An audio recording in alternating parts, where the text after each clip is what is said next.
I was in advanced thermodynamics when my phone vibrated. Mom's name. I let it go to voicemail. 30 seconds later, it vibrated again. And again. By the fourth call, Professor Mitchell paused mid-equation and looked at me. I mouthed sorry and stepped into the hallway. Catherine. Mom's voice had that edge, the one she used when she'd already decided something and expected compliance.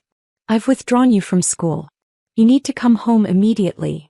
The fluorescent lights buzzed overhead. Students passed, backpacks heavy with textbooks. Someone laughed about an exam. Normal campus sounds that suddenly felt very far away. What are you talking about? Your brother needs help with his new business.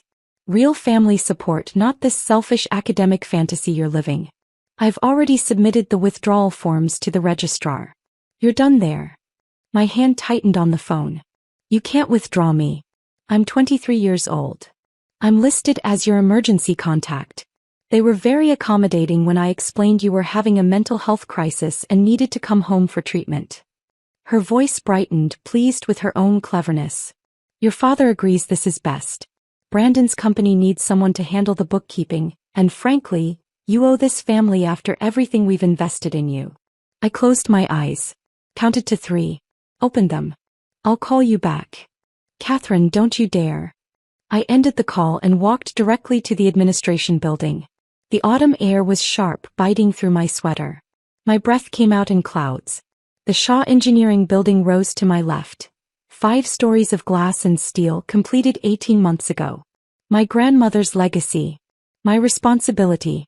The registrar's office had that institutional smell, old paper and industrial carpet. The student worker at the desk looked up with practiced customer service exhaustion. I need to speak with someone about withdrawal forms, I said. Someone may have submitted them fraudulently under my name. Her fingers flew across the keyboard. Name. Catherine Marie Shaw. She went very still. Then she picked up the phone, pressed a button and spoke quietly. Mrs. Henderson? There's a situation. Catherine Shaw is here. 2 minutes later I was in a private office. Mrs. Henderson, the registrar, had silver hair and reading glasses on a chain. She folded her hands on the desk. Miss Shaw, your mother called an hour ago. Said you were experiencing severe depression and needed immediate withdrawal for psychiatric treatment. She submitted forms through the online portal. She has your login information, apparently. She doesn't have my login information. She can't have my login information. I'm over 18. She has no legal authority to access my academic records or make decisions about my enrollment. Mrs. Henderson nodded slowly. That's what I thought. But she was very insistent and claimed she had medical power of attorney. She doesn't. My voice was flat, controlled. I'd like those forms destroyed. And I'd like to speak with whoever authorized accepting them. Of course. She made a note. Though I should mention, your mother is currently on hold with the dean's office. She called there when I told her I needed to verify the information before processing anything. That's when I heard it. Through the wall, muffled but distinct. My mother's voice rising in volume. The words weren't clear but the tone was demanding. Dialed. Used to getting her way. I stood. Where's the dean's office? Miss Shaw, perhaps we should. Please. Mrs. Henderson studied me for a long moment. Then she stood too. Follow me. We walked down the corridor. The dean's suite was behind double doors. Nicer carpet, better lighting, photos of distinguished alumni on the walls. The receptionist's desk sat empty, but through the open door of an inner office, I heard my mother clearly now. I don't care what your privacy policies are. I'm her mother. She's clearly having a breakdown and you people are enabling it by letting her waste her life on some engineering degree when her family needs her. The dean's assistant, a woman in her 50s with immaculate posture, held the phone slightly away from her ear. When she saw me in the doorway, her expression shifted, relief mixed with something else. Recognition maybe. She'd been at the building dedication ceremony. We'd shaken hands. She spoke into the phone, her voice professionally pleasant but with steel underneath. Ma'am, I need to stop you there. You're attempting to withdraw Catherine Shaw from the university. Yes, finally someone who... Miss Shaw is standing in front of me right now. The assistant's eyes met mine. She appears to be in excellent health. She's also our largest individual donor in the past decade. She personally endowed the Shaw Engineering Building, a $4.2 million gift from her grandmother's estate, which Ms. Shaw administered as trustee and specifically directed to this institution. The silence on the other end of the phone was absolute. The assistant continued, her tone never changing. Ms. Shaw has also established 3 full-ride engineering scholarships for first-generation college students, funds 2 research fellowships annually, and serves on our engineering advisory board. She graduated summa cum laude with her bachelor's degree and is currently pursuing her master's in mechanical engineering while maintaining a 4.0 GPA. I could hear my mother trying to speak, but the assistant wasn't finished. What you've attempted to do constitutes fraud, falsely claiming medical authority to make academic decisions for an adult student. I'm transferring you to our legal department now.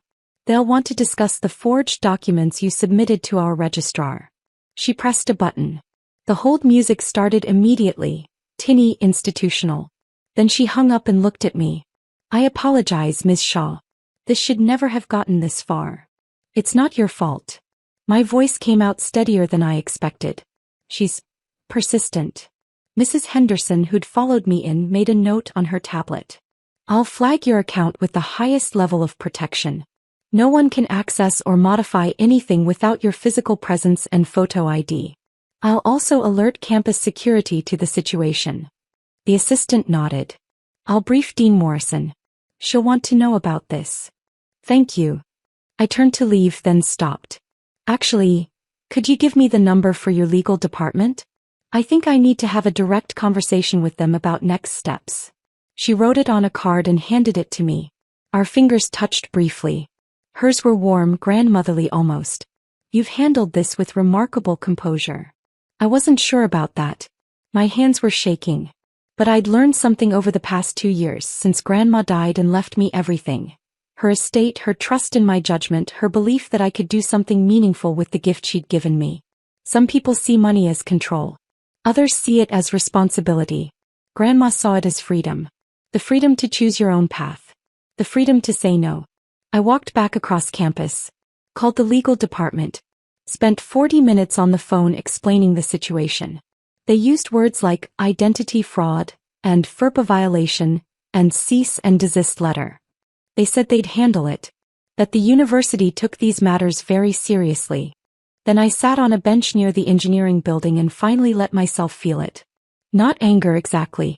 Something colder than that. Something that had been building for years.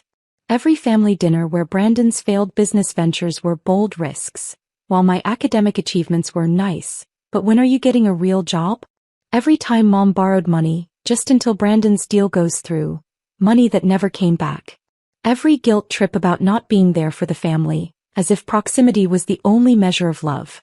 The ghost ledger of family expectations. A personal accounting. Line item 1. Thanksgiving 2 years ago. Brandon needed $15,000 for a sure thing investment. I was in my senior year. Working part-time at the lab, managing Grandma's estate paperwork, studying for the GRE. Mom called it selfish when I said no. Cost. My confidence that saying no was allowed. Never recoverable. Line item 2.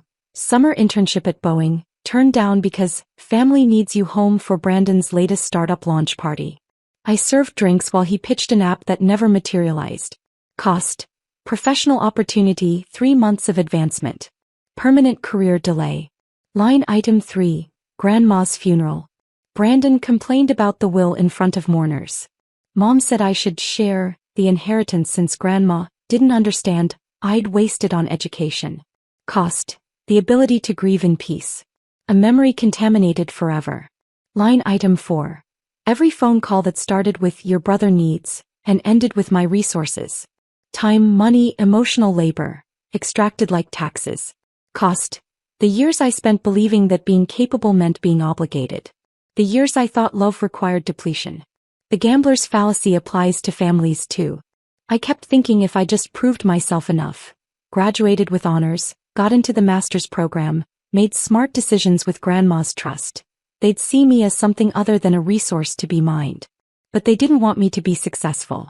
They wanted me to be useful. And those are different things entirely. My phone buzzed. Dad this time. I let it ring. Then Brandon. Then Mom again calling from a different number. I turned my phone off and sat there as the afternoon light shifted, golden and slanting through the trees. Students walked past, stressed about midterms, excited about weekend plans, living their complicated normal lives. I thought about Grandma. How she'd worked as an engineer in the 1960s when women in the field were rare enough to make the newspapers. How she'd saved and invested and built something real. How she'd sat me down when I was 17 and said, "Katie, I'm leaving this to you because I know you won't waste it. And I know you won't let anyone make you feel guilty for having it." She'd known. Of course she'd known. I turned my phone back on. 37 missed calls. 16 voicemails. 43 texts. I deleted them all without reading or listening. Then I opened my contacts and scrolled to Mom's number. Hit the block button. Dead. Block. Brandon. Block. Then I called the university's legal department back. "Hi, this is Catherine Shaw. We spoke earlier. I need to add something to my statement. I'd like to pursue full legal action against my mother for identity fraud, attempted unauthorized access to educational records, and any other applicable charges. I'll cooperate fully with the investigation." The attorney's voice was professionally neutral, but I heard the approval underneath. "We'll file with campus police immediately. They'll coordinate with local authorities. You should also consider a restraining order." "I will. Thank you." That evening I met with campus police. Made a formal statement. Signed documents. The officer, an older woman with kind eyes, said she'd seen this before. Parents who couldn't accept their adult children's autonomy. It happened more than people realized. "You're doing the right thing," she told me. "Boundaries aren't cruel. They're necessary." I nodded. Felt the truth of it settle into my bones. 3 days later I received an email from the dean. The university was pursuing criminal charges. My academic records were now sealed at the highest level, Fort Knox as Mrs. Henderson put it. And they wanted to discuss expanding my scholarship fund if I was interested. I was. 2 weeks after that, campus police served my mother with a no trespass order and formal charges for identity fraud and computer crimes. She'd accessed the student portal using old information and falsified medical documents. Dad called from a number I hadn't blocked yet, screaming about embarrassment and ingratitude. I hung up. Blocked that number too. Brandon sent a long email about family loyalty and how I was tearing everyone apart. He said Mom was devastated. That Dad wasn't sleeping. That I was selfish and cold and everything wrong with this generation. I didn't respond. But I did screenshot it and send it to my attorney. Documentation, she said, was important. 4 months later, I'm sitting in the Shaw Engineering Building's top floor study lounge. It's midnight. Campus is quiet. Through the window I can see the lights of the city stretching out. Thousands of lives, each one a story I'll never know. My thesis defense is in 2 weeks. I've already accepted a position at Lockheed Martin starting after graduation. The scholarship fund I expanded now supports 8 students. First generation, just like Grandma was. Just like I am, really, in the ways that count. Mom's criminal trial is scheduled for next month. The prosecutor says it's a strong case. She created false documents, impersonated me, attempted to access protected records. Dad hired a lawyer to try to make it go away. The lawyer told him that's not how felonies work. I haven't spoken to any of them since that day in October. I blocked their numbers, their emails, their social media. I built a wall, not out of anger but out of architecture. Clean lines. Load-bearing. Permanent. Sometimes I think about the alternate version of my life. The one where I let Mom withdraw me. Where I went home, did Brandon's bookkeeping, made myself small and useful and disappeared into the service of people who confused love with extraction. That version of Catherine is a ghost. She haunts me sometimes, usually at 2 a.m. when I'm deep in research and questioning everything. But then I remember, ghosts aren't real. They're just stories we tell ourselves about roads not taken. I chose this road. I chose the one that hurt at first but led somewhere I wanted to go. Grandma used to say that engineering is about understanding load and stress, knowing what structures can bear and what breaks them. She meant buildings, but she also didn't. I've learned my load capacity. I know exactly how much I can carry and what happens when I exceed it. The relationship with my parents exceeded it. So I removed the load. The building is still standing. My phone sits face down on the desk, silent.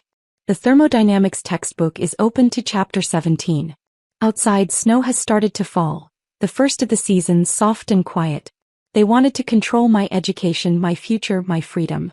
They thought the university would comply because parents always get their way, especially when they invoke mental health and family crisis. They forgot something important, though. I'm not the struggling student they imagined. I'm not the resource they decided I should be. I'm the person who wrote the check that built this building. I'm the engineer who's going to design systems that matter. I'm the granddaughter who honored a legacy by refusing to let anyone diminish it. The dean's assistant was right about one thing. I did handle it with composure. But what she didn't see, what they never see until it's too late, is that composure isn't passivity. It's precision. And I've learned from the best that precision applied correctly can move mountains. Or in this case, remove them entirely from your life. The scholarship fund will outlive me. The building will stand for decades. 8 students are getting educations they couldn't otherwise afford. Mom is facing felony charges and a permanent criminal record. The math is simple, really. You can't withdraw someone who's already arrived.